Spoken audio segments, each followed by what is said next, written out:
जय माता दी दोस्तों, आप सभी को नवरात्रि की हार्दिक शुभकामनाएं। नवरात्रि के 9 दिन तक भी आप चाहे जितनी भी पूजा पाठ कर लें, अगर आज की ये वीडियो ध्यान से नहीं देखी तो उसके बाद भी आप जीवन में कंगाली और परेशानी से परेशान ही रहेंगे। क्यों? आज की इस वीडियो में सब बातें क्लियर करूंगी, हर चीज बताऊंगी। बहुत ध्यान से 5 से 10 मिनट का समय निकाल कर इस वीडियो को ध्यान से देख लीजिए। देखिए, अधिकतर लोग क्या करते हैं, नवरात्रि के 9 दिन में खूब श्रद्धा भाव से माता रानी की पूजा पाठ करते हैं, लेकिन पूजा के बाद वे एक बहुत ही बड़ी गलती कर ही बैठते हैं, जैसे कि माता रानी के चढ़ाए हुए चावल, श्रृंगार की सामग्री, अगरबत्ती की राख जिसे भस्म कहा जाता है, या फिर देवी का सिक्का, इन सबको ले जाकर 10वें दिन नदी में बहा देते हैं। यही सबसे बड़ी भूल है। आज मैं आप सभी को बताऊंगी कि इन सभी सामग्रियों का क्या क्या अलग उपयोग है, जिनसे कि आप अपने जीवन में गरीबी या पैसों की दिक्कत से जुड़ी हुई किसी समस्या से जूझ रहे हैं तो कैसे आप बाहर निकल सकते हैं। क्योंकि लोग पूजा तो करते हैं, लेकिन प्रसाद का सदुपयोग न जानने के कारण वे उसका फल प्राप्त नहीं कर पाते हैं। एक उदाहरण से आप सभी समझने की कोशिश कीजिए। जैसे कि कुएं में पानी भरा हो, लेकिन आप रस्सी डालकर पानी न निकालें तो प्यास कैसे बुझेगी, ठीक है? उसी प्रकार से माता रानी हमें प्रसाद तो देती हैं, लेकिन हम उसका उपयोग करना ही नहीं जानते। तो आपसे निवेदन है कि 10 मिनट का समय निकालकर इस वीडियो को ध्यान से देख लीजिए। हर एक चीज का क्या आप उपयोग कर सकते हैं, संपूर्ण जानकारी आज की इस वीडियो में 10 से 12 मिनट में समझाने की पूरी कोशिश करूंगी। हर एक बात को गांठ बांधते हुए चलिएगा। लेकिन सबसे पहले माता रानी की इस वीडियो को लाइक करके कमेंट सेक्शन में जय माता दी जरूर ही लिखिए। साथ ही अगर मेरी आवाज को पहली बार सुन रहे हैं तो चैनल तीज त्योहार और धर्म को सब्सक्राइब कर दीजिए। तो देखिए, पहली जो चीज होती है, माता का सिक्का। नवरात्रि में माता वैष्णो देवी या माँ लक्ष्मी का जो सिक्का हम चढ़ाते हैं, इसे हमें कभी भी नदी में नहीं बहाना चाहिए। ये सिक्का जागृत होता है और इसे आप अपने धन की पेटी, तिजोरी या पर्स में रखें। इससे जीवन में कभी भी धन की कमी नहीं होगी और आने वाली जितनी भी विपदाएं हैं, बलाएं हैं, वो भी टल जाती हैं जब ये सिक्का आपके शरीर से जुड़ा रहता है। दूसरी वस्तु है चावल, यानी कि अक्षत। माता रानी के इन 9 दिनों में पूजा पाठ में चढ़ाए गए चावल, या जो हम अष्टदल बनाते हैं, या रोज टीका करने के बाद जो हम अक्षत माता रानी को लगाते हैं, उन्हें कभी भी हमें फेंकना नहीं चाहिए और ना ही किसी नदी में बहाना चाहिए। देखिए, ये बिल्कुल भी साधारण अक्षत नहीं रह जाते, ये जागृत प्रसाद बन जाते हैं। आप इनसे अपनी हर मुसीबत का हल प्राप्त कर सकते हैं। कैसे? देखिए, इन चावलों में से कुछ जो चावल है, आप उन्हें अपने घर के जो अन्य चावल हैं उनमें मिला दें, ताकि इसका रोज पका हुआ भोजन करना अपने आप में ही आपके शरीर की शुद्धि करेगा, सकारात्मक वातावरण करेगा, मानसिक रूप से आपको शांति प्रदान करेगा। रोजाना खाने में ये चावल पकाकर आप पूरे परिवार के साथ ग्रहण कीजिए। माता रानी की कृपा आपके घर में बनी ही रहेगी। इससे रोग, दोष, व्याधियां और मानसिक परेशानियां भी दूर होती हैं और घर में सुख समृद्धि बनी रहती है। परिवार में अगर कोई वाद विवाद हमेशा बना रहता है, लड़ाई झगड़े होते हैं, तो ऐसा चावल पकाकर खाने पर किसी प्रकार के घर में झगड़े नहीं होते हैं। हर बात आप सोच समझकर बोलते हैं,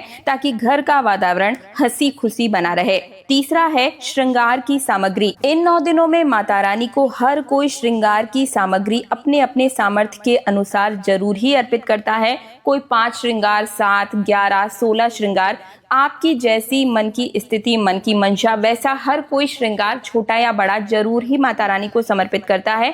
ऐसे में आपको इन श्रृंगार की सामग्री को भी बहाना नहीं चाहिए। आप इसे घर में अगर कोई शादीशुदा महिला है तो उसे दे दें, और अगर आप खुद सुहागिन हैं तो आप स्वयं इसे अपने माथे पर सजाएं, बिंदी को लगाएं, सिंदूर को लगाएं। इससे अखंड सौभाग्य की प्राप्ति होती है। मान्यता है कि ये प्रसाद उन्हें दीर्घायु सौभाग्यवती बनाता है। अगली वस्तु है दीपक का तेल। बहुत ही ध्यान से सुनिएगा दोस्तों, नवरात्रि में जो दीपक हम सभी जलाते हैं, उसमें जो बचा हुआ तेल होता है, ये बहुत ही प्रभावशाली तेल होता है। अगर आपने अखंड ज्योत जलाई है, या फिर आप रोज दीपक भी जलाते हैं, और अगर उसमें कुछ मात्रा में तेल हर रोज बच जाता है, या अखंड दीपक के बाद जो तेल बच जाता है, ये आपके शरीर से हर प्रकार के दर्द को हटा सकता है। पैरों पैरों को छोड़कर आप अपने शरीर के अन्य हिस्सों में इस तेल को लगाकर अपने शरीर के दर्द को दूर भगा सकते हैं, क्योंकि एक तरीके से ये अभिमंत्रित हो जाता है। किसी ने अगर आपके ऊपर तंत्र बाधा की हुई है, तंत्र मंत्र का प्रभाव डाला हुआ है, तो इस तेल को लगाने से आपके शरीर से वो तंत्र बाधा भी दूर हो जाती है। या फिर सिर दर्द है, कंधे का दर्द है, शरीर में हमेशा थकावट या थकान बनी रहती है, तो इन तमाम प्रकार की समस्याओं के समाधान के लिए आप इस तेल का प्रयोग कर सकते हैं। लेकिन ध्यान रहे कि क्योंकि ये माता रानी को चढ़ाया हुआ तेल है, तो इसे अपने पैरों से स्पर्श न कराएं। थोड़ा सा इस चीज का आप सभी ध्यान रखिएगा। ये तेल शरीर के 7 स्थानों पर आप लगा सकते हैं: सिर, माथा, हृदय, गला, हाथ और अपने पैरों के घुटनों तक आप इसे लगाएं। पैर के नीचे वाले हिस्से में तलवों में इस तेल से मालिश ना करें। माता की कृपा से तुरंत ही आराम मिलेगा और कोई भी नकारात्मक शक्ति आपके पास प्रवेश नहीं कर पाएगी। अगली वस्तु है अगरबत्ती या धूप की भस्म। या अगर आपने हर रोज हवन किया है तो उसमें जो राख निकलती है, आप उसे एक जगह भरते हुए चलिएगा और लास्ट दिन आप चाहें तो इस उपाय को कर सकते हैं। तो देखिए, इन 9 दिनों में अगर आपने कभी भी हवन सामग्री का उपयोग किया है, हवन किया है, धूप जलाई है, तो इसकी राख जो है वो बिल्कुल ही जागृत होती है। इस भस्म को पूरे साल भर आप संभाल कर रखें। थोड़ी सी मात्रा में तिलक इसका हर रोज अपने माथे पर लगाएं। इससे बुरी नजर, तंत्र दोष और बच्चों की कमजोरी दूर की जा सकती है। अगर किसी बच्चे को बार बार नजर लगती है तो इस भस्म का तिलक अवश्य ही लगाएं।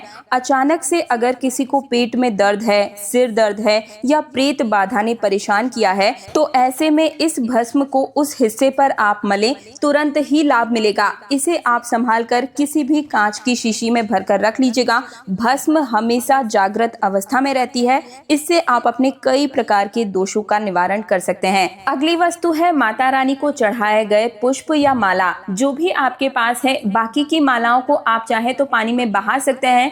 थोड़े से अक्षत और जो माला है उनको लाल रंग की पोटली में रख करके थोड़ा सा सिंदूर और सुपारी और इलायची रखने के साथ साथ एक पोटली बनाकर तैयार कर लें और इसे आप ले जाकर अपने धन या पैसे रुपए रखने वाले स्थान पर रख लीजिए। दोस्तों, माता रानी की कृपा से आपकी जो तिजोरी है वो कभी भी खाली नहीं रहेगी। हमेशा घर परिवार में धन दौलत पैसे रुपए बढ़ते ही चले जाएंगे। और इतना ही नहीं, माता रानी की कृपा ऐसी आपके घर में वास करेगी कि आने वाले सभी संकट भी टलेंगे और यहाँ तक कि अकाल मृत्यु का भय भी आपके घर से समाप्त हो जाएगा। तो इस बार नवरात्रि के समापन के साथ ही इन सामग्रियों को नदी में बहाने की भूल ना करें। इनका थोड़ा थोड़ा सा हिस्सा अपने घर के अलग अलग समस्याओं के समाधान के लिए जरूर ही रखें। एक बार फिर से आप सभी को बता दूं, सिक्का जो है, माता रानी का सिक्का, ये आपकी धन संपत्ति को बढ़ाता है। चावल यानी कि अक्षत जो है, ये आपके परिवार में स्वास्थ्य और सुख को बनाए रखता है। श्रृंगार की जो सामग्री है, ये अखंड सौभाग्य का वरदान देती है। और दीपक का जो तेल है, ये तंत्र मंत्र और रोगों से रक्षा करता है और शरीर से जुड़ी हुई जितनी भी समस्याओं हैं उनको भी निदान दिलाता है। अगली चीज है भस्म। भस्म के बारे में मैंने आप सभी को बताया कि थोड़ी सी मात्रा में भस्म जो है टीका लगाकर अगर आप अपनी नौकरी के इंटरव्यू पर जाते हैं, व्यापार में जाते हैं, निश्चित रूप से आपको तरक्की मिलती है। यहाँ तक कि अगर कोर्ट कचहरी के लिए आप जा रहे हैं तो इस भस्म का तिलक लगाकर जाएं, निश्चित रूप से आपको विजय की ही प्राप्ति होगी। हर रोज इसका टीका माथे पर लगाकर पढ़ाई करने से याददाश्त शक्ति भी तेज होती है। माता रानी का दिया हुआ प्रसाद घर में ही रखिए, उसका सही उपयोग कीजिए और देखिए कैसे आपके जीवन की परेशानियां समाप्त होती ही चली जाती है। दोस्तों, अगर आपने अभी तक माता रानी की इस वीडियो को लाइक नहीं किया है तो कृपया करके लाइक कर दीजिए। कमेंट सेक्शन में जय माता दी लिखने में कंजूसी बिल्कुल मत कीजिए। कृपया करके जय माता दी का जयकारा जरूर ही लगाइए। और अगर आप मेरी आवाज को पहली बार सुन रहे हैं तो चैनल तीज त्योहार और धर्म को सब्सक्राइब करने के साथ पास वाला बेल आइकन जरूर प्रेस कीजिए, क्योंकि इस चैनल पर आपके निजी जीवन से जुड़ी हर समस्या का समाधान और व्रत पर्व से जुड़ी हुई संपूर्ण जानकारी और पूजा विधियां मैं लेकर हर रोज आप सभी के लिए लेकर आती हूं। तो इसके लिए पास वाले बेल आइकन को प्रेस कर दीजिएगा ताकि हर रोज जो जानकारियां हैं वो सबसे पहले अपने आप ही आपके सामने आ जाए। मिलती हुई एक और नई जानकारी के साथ आज्ञा दीजिए। जय माता दी।